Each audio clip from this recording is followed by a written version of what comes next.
கர்த்தரும் இரட்சகருமாகிய இயேசுவின் நாமத்தில் உங்கள் அனைவருக்கும் என்னுடைய அன்பின் வாழ்த்துக்களை தெரிவித்துக் கொள்கிறேன்.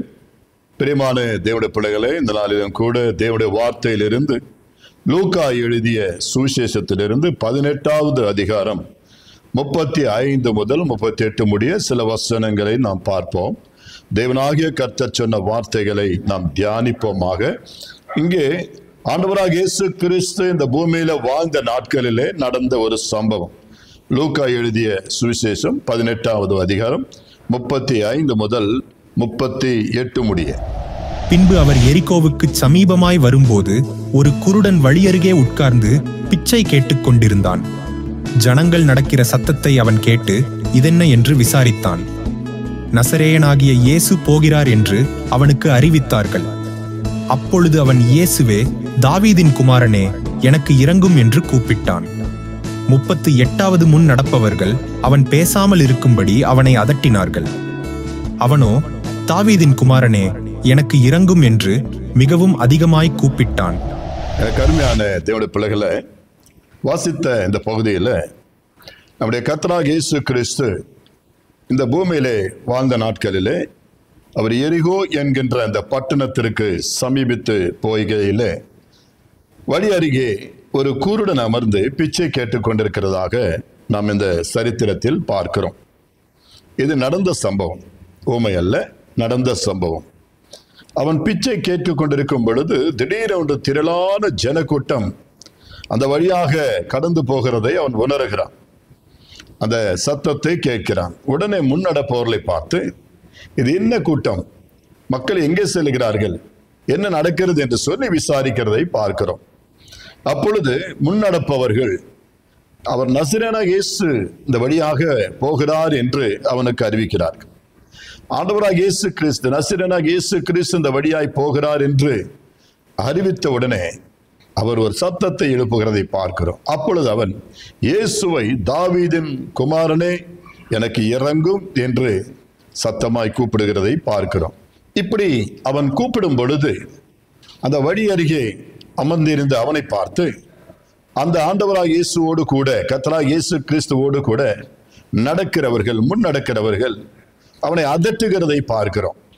அவனை அதட்டுகிறார்கள். அவன் மேற்படி இயேசுவே என்று அழைக்காதபடி, இயேசுவின் நாமத்தை கூப்பிடாதபடிக்கு, அந்த தெய்வத்தை ஆமென் அழைக்க கூடாதபடிக்கு அதட்டுகிறதை நாம் பார்க்கிறோம்.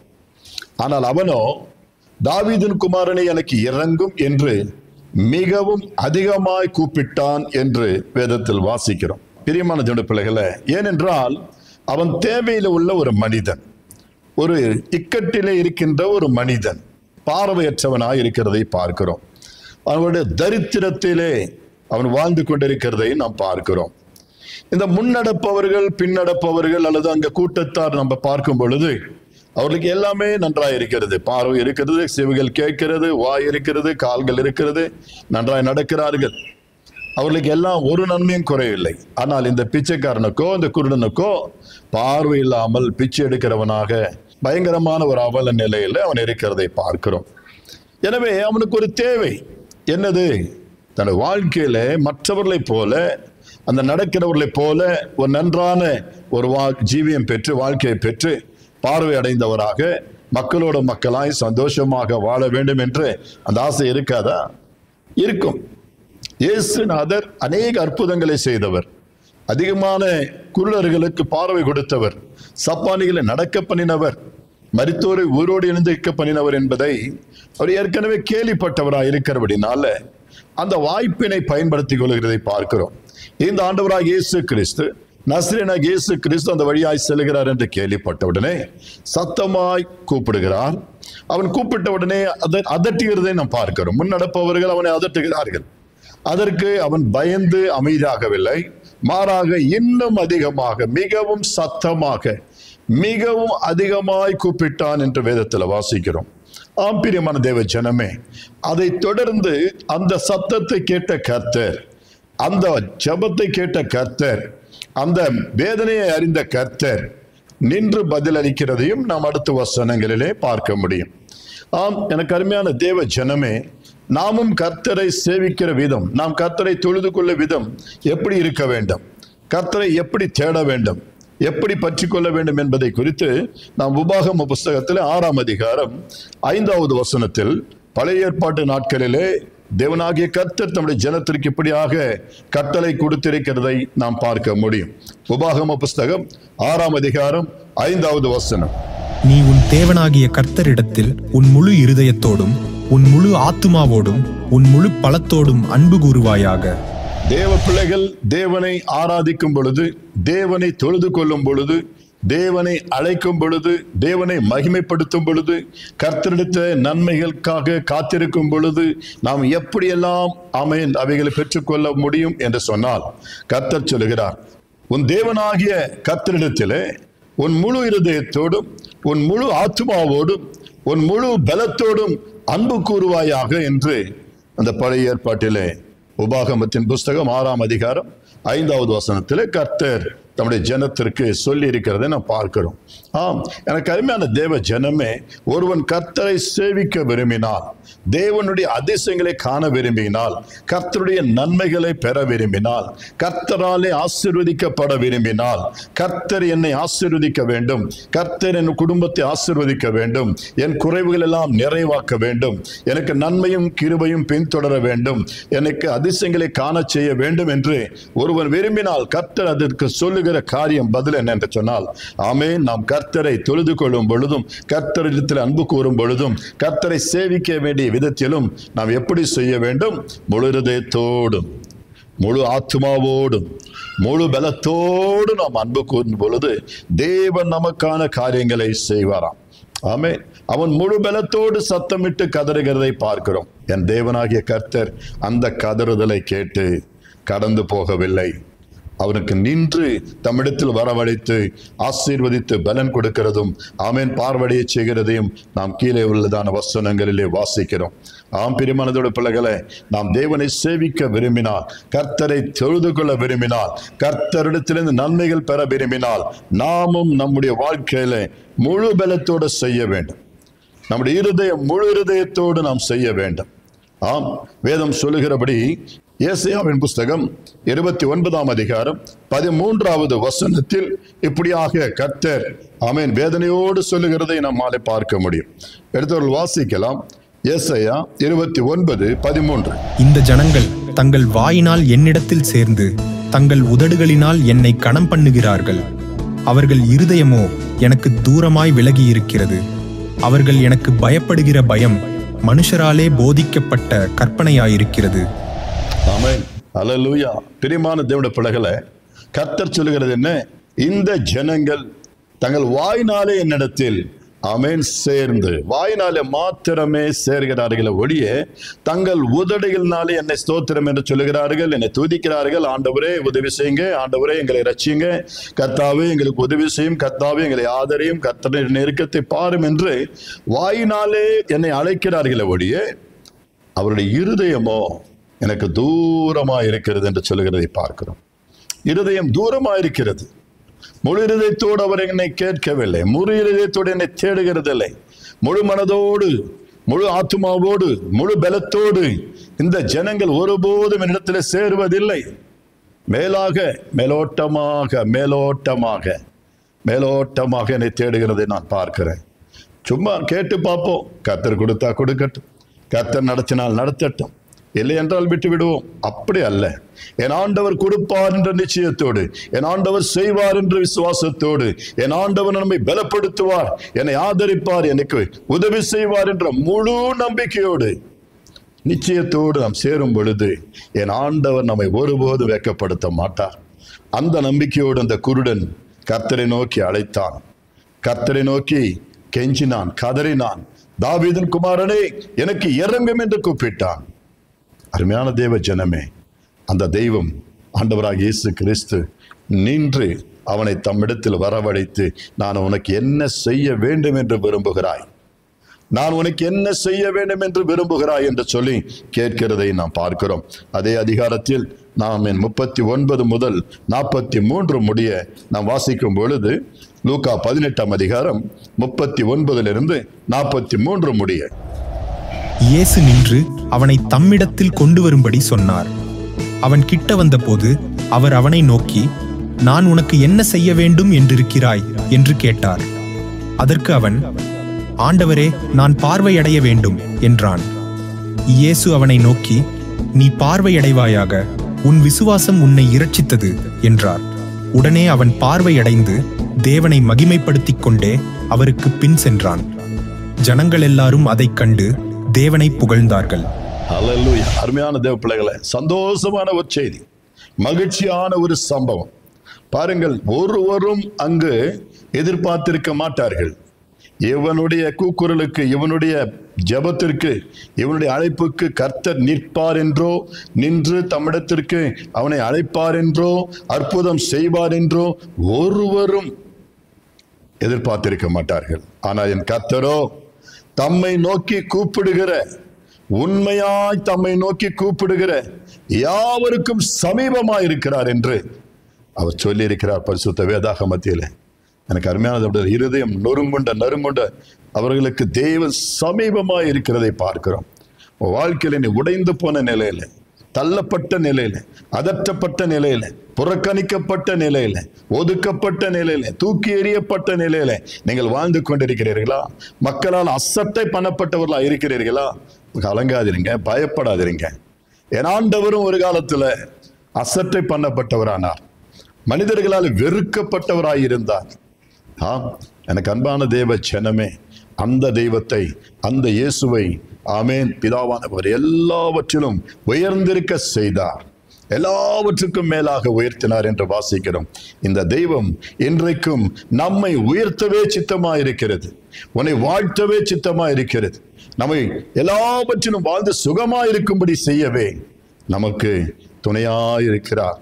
நாம் அழைக்க வேண்டும், முழு இருதயத்தோடு அழைக்க வேண்டும். ஆமென். நாம் அழைக்கும் பொழுது, நாம் ஜெபிக்கும் பொழுது, நாம் கூப்பிடும் பொழுது, நாம் அவரை சேவிக்கும் பொழுது, அவரை தொழுது கொள்ளும் பொழுது பலவிதமான இடரல்கள், பலவிதமான மிரட்டல்கள், பலவிதமான அதட்டல்கள் ஒருவேளை உங்களுக்கு விரோதமாக வரலாம், எழலாம். ஆனாலும் கலங்காதிருங்கள், சோர்ந்து போகாதிருங்கள். உன் தேவனாகிய கர்த்தரை முழு பலத்தோடும், முழு ஆத்மாவோடும், முழு பக்தியோடும், முழு வைராக்கியத்தோடும், முழு அன்போடு கூட செலுத்தி தேவனிடத்தில் நீங்கள் அன்பாயிருப்பீர்களானால், ஆமென், கர்த்தர் உன்னுடைய அந்த முழுமையான வாஞ்சியை கண்டு நிச்சயமாக ஒரு நாளும் உங்களை கடந்து போக மாட்டார். உங்களிடத்தில் வந்து நிச்சயமாய் உங்களுடைய குறைகளை விசாரித்து அவர் உங்களுக்கு ஆசீர்வாதங்களை தந்தருளுவார். ஆமென்.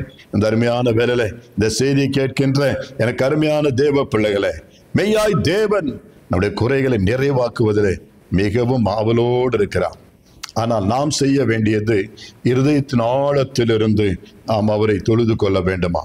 பரிசுத்த வேதாகமத்திலே ஒரு சம்பவத்தை நாம் பார்க்கிறோம். ஆண்டவராகிய இயேசு கிறிஸ்து ஒரு நாள் அதிகாலையில் பேதுரு, சீமோன் என்கின்ற மீனவர்களுக்கு அருகில் சென்று இந்த கடற்கரை அருகிலே அவர்கள் கடந்து போய் அவர்களை பார்த்து சில காரியங்களை அவர்களோடு சம்பாஷிக்கிறதை பார்க்கலாம். எடுத்தவர்கள் வாசிக்கலாம். லூக்கா 5ஆம் அதிகாரம் 4, 5, 6 வசனங்கள். லூக்கா 5ஆம் அதிகாரம் 4, 5, 6 வசனங்கள். அவர் போதகம் பண்ணி முடித்த பின்பு சீமோனை நோக்கி, ஆழத்திலே தள்ளி கொண்டு போய் மீன் பிடிக்கும்படி உங்கள் வலைகளை போடுங்கள் என்றார். அதற்கு சீமோன், ஐயரே, முழுவதும் நாங்கள் பிரயாசப்பட்டும் ஒன்றும் அகப்படவில்லை, ஆகிலும் உம்முடைய வார்த்தையின்படியே வலையை போடுகிறேன் என்றான். அந்தப்படியே அவர்கள் செய்து தங்கள் வலை கிழிந்து போகத்தக்கதாக மிகுதியான மீன்களை பிடித்தார்கள். பிரியமான தேவ பிள்ளைகளே, அற்புதத்தை பார்த்தீர்கள். அப்பொழுது அந்த அவருடைய வார்த்தையின்படி அவர்கள் வலைகளை போட்டார்கள். அவர் வார்த்தை என்ன? ஆமென், நீங்கள் ஆழத்திற்குள் போய் வலைகளை போடுங்கள். ஆமென், ஹல்லேலூயா. ஆழத்திலே, கடலின் ஆழத்திற்குள் போய் வலைகளை போடுங்கள் என்று சொல்லி கர்த்தர் அவர்களுக்கு போதனை பண்ணுகிறதை பார்க்கிறோம். ஆமென். ராம் முழுதும் பிரயாசப்பட்டு இருக்கலாம், ராம் முழுவதும் கஷ்டப்பட்டு இருக்கலாம், அந்த இடம் அவர்களுக்கு மிகவும் பழகப்பட்ட இடமாக கூட இருந்திருக்கலாம். ஆனால் கர்த்தர் சொல்லுகிறாரு, ஆழத்திற்குள்ள போங்க. ஆழம் என்பது உள்ளத்தின் ஆழத்திலிருந்து எந்த ஜெபம் வருமோ, எந்த கூக்குரல் வருமோ அந்த ஜெபத்திற்கு பலன் உண்டு. இங்கு ஆழத்தில் அவர்கள் சென்று வலைகளை போட்டார்கள். அப்படி செய்தவுடனே தங்கள் வலைகள் கிழிந்து போகத்தக்கதாக மிகுந்த மீன்களை, மிகுதியான மீன்களை பிடித்தார்கள் என்று சொல்லி வாசிக்கிறோம். ஆமென். அவர்கள் நினைத்ததை விட எதிர்பார்த்ததை விட திரளான மீன்கள் அவர்கள் பிடிக்கிறதை பார்க்கிறோம். எனக்கு அருமையான தேவ ஜனமே, மெய்யாகவே ஆழத்தில் வலைகள் போட ஆண்டவர் சொன்ன வார்த்தை என்னது அர்த்தம்? நாம் ஆழமாக இறங்க வேண்டும். சில நேரங்களில் பரிசுத்த ஆவியானவர் சொன்னார், உங்களை சகல சத்தியத்திற்குள்ளே நடத்துகிற தேவன் அவர். ஏதோ சகல ஆழங்களுக்குள்ளே நடத்துகிறவர் அவர். ஆவியானவர் மெய்யாகவே நம்மை சத்தியத்திற்குள்ளே கொண்டு சென்று அதற்குள்ளா இருக்கிற ஆசீர்வாதங்களை பெற்றுக்கொள்ள நம்மை நடத்துகிற தெய்வமாய் இருக்கிறார். ஆமென். இருதயத்தின் ஆழத்திலிருந்து நம்முடைய ஜெபங்கள் எழ வேண்டும். இருதயத்தின் ஆழத்திலிருந்து நாம் தேவனை சேவிக்கிறவர்களாய் இருக்க வேண்டும். ஏதோ உதட்டினால மேலோட்டமாக ஒரு கடமைக்காக எல்லோரும் கூப்பிடுகிறார்கள், நாமும் கூப்பிட்டு பார்ப்போம். எல்லோரும் சேவிக்கிறார்கள், நம்மளும் சேவிப்ப பார்ப்போம். நாமும் ஆலயத்துக்கு சென்று பார்ப்போம். நம்ம சும்மா ஒரு வேதத்தை வாசித்து பார்ப்போம் என்று சொன்னால் மெய்யான தேவ ஆசீர்வாதங்களை நம்மால் பெற்றுக்கொள்ள முடியாது. பிரியமானதோட பிள்ளைகளை, ஆம், தேவன் நமக்கென்று வைத்திருக்கிற சகல நன்மைகளையும் இரக்கங்களையும் கிருபைகளையும் பெற்றுக்கொள்ள நாம் ஆழமாக முழு இருதயத்தோடு கூட, முழு ஆத்மாவோடு கூட, முழு பலத்தோடு கூட நாம் தேவனை சேவிக்கிறவர்களாய் காணப்பட வேண்டும். அவன் மிக அதிகமாய், இன்னும் அதிகமாய், எத்தனையோ அதற்றல்கள் அங்கே காணப்பட்டாலும், மிரட்டல்கள் காணப்பட்டாலும், அவனை பலவிதத்திலே மக்கள் சோதனைக்கு உட்படுத்தினாலும் கூட அவன் அது எல்லாவற்றையும் தாண்டி அந்த குருடன் இயேசுவை பார்த்து கதறுகிறான். கதறின அவனுடைய கதறலுக்கு, அவனுடைய ஜெபத்திற்கு, அவனுடைய அழுகைக்கு, அவனுடைய கூக்குரலுக்கு, அவன் தேடினதற்கு பலன் கிடைத்தது. ஆமென். பிரியமானதோட பிள்ளைகளை, உன் குறைவுகளை நிறைவாக்க ஆண்டவர் உன் ஆழத்திலிருந்து வருகிற வாஞ்சிகளை பார்க்கிறார். உன் ஆழத்திலிருந்து எழுகிற அந்த ஜெபத்தை பார்க்கிறார். இந்த ஜனங்கள் சும்மா மேலோட்டமாய் கேட்கிறார்களா? பொழுதுபோக்குக்காக என்னை தொழுது கொள்கிறார்களா? அல்லது உண்மையாகவே என்னை தொழுது கொள்கிறார்கள் என்று கர்த்தர் பார்க்கிறார். நாமோ மேலோட்டமாக அல்ல, ஏதோ இல்லைங்களா பரியாசத்தோடு கூட அல்ல, ஆவியோடும் உண்மையோடும் கர்த்தரை சேவிப்போம். முழு இருதயத்தோடும் முழு பலத்தோடும் கர்த்தரை நாம் ஆராதிப்போம். கர்த்தரிடத்தில் கேட்கும் பொழுது, உண்மையாய் நாம் கேட்கும் பொழுது, வேதம் சொல்லுகிறது, உண்மையாய் நாம் அவரை தேடி வைக்கலானால் நாம் அதை கண்டடைவோம் என்று சொல்லப்பட்டு இருக்கிறது. நாம் உண்மையாகவே எதை செய்தாலும் பயத்தோடும் பக்தியோடும் தேவனுக்கு முன்பாக நாம் காணப்பட வேண்டும். பிரியமான தேவனுடைய பிள்ளைகளை, எத்தனையோ தடைகள் வந்தது தானியேலுடைய ஜெப வாழ்க்கைக்கு. பலவிதமான அரசாங்கத்தினாலே தடைகள் காணப்பட்டது. ஜெபித்தால் சிங்ககேபி, ஆராதித்தால் சிங்ககேபி என்று சொல்லி மிரட்டல்கள், சட்டங்கள் தீவிரமாயிருந்த போதிலும் கூட தானியேலோ வென்றால் வேதம் சொல்லுகிறபடி தானியேல் 6ஆம் அதிகாரம் 7, 10, 11 மற்றும் 22, 23 வசனங்கள் வாசிக்கும் பொழுது தானியேலோ வென்றால் தான் செய்து வந்தபடி வழக்கம் போல 3 முறை கர்த்தரை நோக்கி பலகனைகளை திறந்து தைரியமாய் ஜெபம் பண்ணார். அன்றைக்கு ஒரு விசேஷித்தமான ஜெபத்தை ஏறெடுக்கல. அவன் சட்டங்கள் இப்படி இருக்கு, தீவிரமா இருக்கிறது, பயங்கரமான ஆமென் சூழ்நிலை தேசத்துல காணப்படுகிறது என்பதற்காக வித்தியாசமான ஜெபத்தை ஒழுங்கு செய்யல. ஆனா வேதம் சொல்லுகிறது, தான் முன் செய்தபடியே வழக்கம் போலவே ஆஸ் யூசுவலாகவே அவர் ஜெபிக்கிறார். தேவன் பார்த்தார் அவருடைய இருதயத்தின் ஆழத்திலே. ஆமென். முழு பலத்தோடு ஜெபிக்கிறார், முழு இருதயத்தோடு ஜெபிக்கிறார். அதான் அவன் வழக்கம் போல ஜெபிக்கிற ஜெப விதம். பிரியமான தேவனுடைய பிள்ளைகளை, அவனை கொண்டு போய் சிங்ககேவில போட்டாலும் கூட தேவன் அது சிங்கங்களின் வாயை கட்டி அவனை மீட்பதை பார்க்கிறோம், ரட்சிக்கிறதை பார்க்கிறோம். தொழுது கொள்ளுகிறவர்களை என் ஆண்டவர் வெட்கப்படுத்த மாட்டார், அவர் ரட்சிப்பார். அவரை நோக்கி கூப்பிடுகிறவர்களை கர்த்தர் ஒருபோதும் ஆமென் வெட்கப்படுத்த மாட்டார், அவர்களை கனப்படுத்துகிற தேவனாய் இருக்கிறார். இந்த நாளிலும் கூட இந்த செய்தியை கேட்கிற உங்களையும் என்னையும் தேவனாகிய கர்த்தர், நம்முடைய இருதயத்தின் ஆழங்களை காண்கின்ற தேவன், நமக்குரிய பதிலை தந்து நம்மை ஆசீர்வதிப்பாராக. உங்கள் வாழ்க்கையிலே கர்த்தரை நோக்கி சேவிக்கின்ற, ஆராதிக்கின்ற விதம், வேதத்தை வாசிக்கின்ற விதம், ஜெப ஜீவியம் எல்லாம் தேவனுக்கு உகந்ததாய் இருக்கட்டும். மெய்யாய் கர்த்தர் உங்களை ஆசீர்வதிப்பார். 1 சாமுவேலின் புஸ்தகம் 12ஆம் அதிகாரம் 14வது வசனத்தில் வார்த்தை இப்படி சொல்லுகிறது. 1 சாமுவேல் 12:14 வாசிப்போம். நீங்கள் கர்த்தருடைய வாக்குக்கு விரோதமாய் கலகம் பண்ணாமல் கர்த்தருக்கு பயந்து அவரை சேவித்து அவருடைய சத்தத்திற்கு கீழ்ப்படிந்தால் நீங்களும் உங்களை ஆளுகிற ராஜாவும் உங்கள் தேவனாகிய கர்த்தரை பின்பற்றுகிறவர்களாய் இருப்பீர்கள். ஆமென். ஹல்லேலூயா. நாம் கர்த்தரை பின்பற்றுகிறவர்களாக இருக்க வேண்டும். நாம் கர்த்தருடைய வாக்குக்கு விரோதமாய் கலகம் பண்ணாமல், அவிசுவாசமாய் இராமல், நடக்குமா நடக்காதா என்று சந்தேகத்தோடு காணப்படாமல், முழு பலத்தோடும் முழு பக்தியோடும் முழு பயத்தோடும் நாம் அவரை சேவிக்கும் பொழுது, அவருடைய சத்தத்திற்கு கீழ்ப்படிந்து நாம் தொடர்ந்து வார்த்தையின்படியே நாம் காரியங்களை நடப்பிக்கும் பொழுது, நம் தேவனாகிய கர்த்தர் சொல்கிறார், நீங்களும் உங்களை ஆளுகிற ராஜாவும் உங்கள் தேவனாகிய கர்த்தரை பின்பற்றுகிறவர்களாய் இருப்பீர்கள், மெய்யாய் அவரை தொழுது கொள்ளுகிறவர்களாய் இருப்பீர்கள். அவரும் உங்களை ஆமென் ஆசீர்வதிக்கிறவராக இருப்பார், உங்கள் குறைகளை நிறைவாக்குகிறவராய் இருப்பார். எனவே இந்த நாளிலே இந்த வார்த்தைகளை கேட்ட தேவ பிள்ளையே, தேவனை ஆராதிக்கும் பொழுது, தொழுது கொள்ளும் பொழுது, தேடும் பொழுது, அவருக்கென்று நாம் எதை செய்தாலும் முழு பலத்தோடு செய்வோமாக, முழு இருதயத்தோடு செய்வோமாக, அறகுறையாய் செய்யவே கூடாது. உதட்டினால மாத்திரமல்ல, இருதயத்தோடு கூட நாம் கர்த்தருடைய காரியங்களை நிறைவேற்ற வேண்டும். எனவே இந்த நாளிலே அவன் மிகுந்த சத்தத்தோடு ஆமென் பலவிதமான அதட்டல்களுக்கு மத்தியிலே, சூழ்நிலைகள் பாதகமாயிருக்கிற நேரத்திலே மிகுந்த பலத்தோடு தேவனை அழைத்தார். அதே போல நாம் முழு பலத்தோடு கர்த்தரை சேவித்தால் கர்த்தர் நிச்சயமாக நம்மையும் நம்முடைய குடும்பங்களையும் நம்முடைய வேலைகளை எல்லாவற்றும் துணையாக இருந்து ஆசீர்வதித்து கனப்படுத்துவார். கர்த்தர் தாமே உங்களை ஆசீர்வதித்து மகிமைப்படுத்துவாராக. God bless you. கர்த்தர் உங்களோடு இருப்பாராக. நன்றி.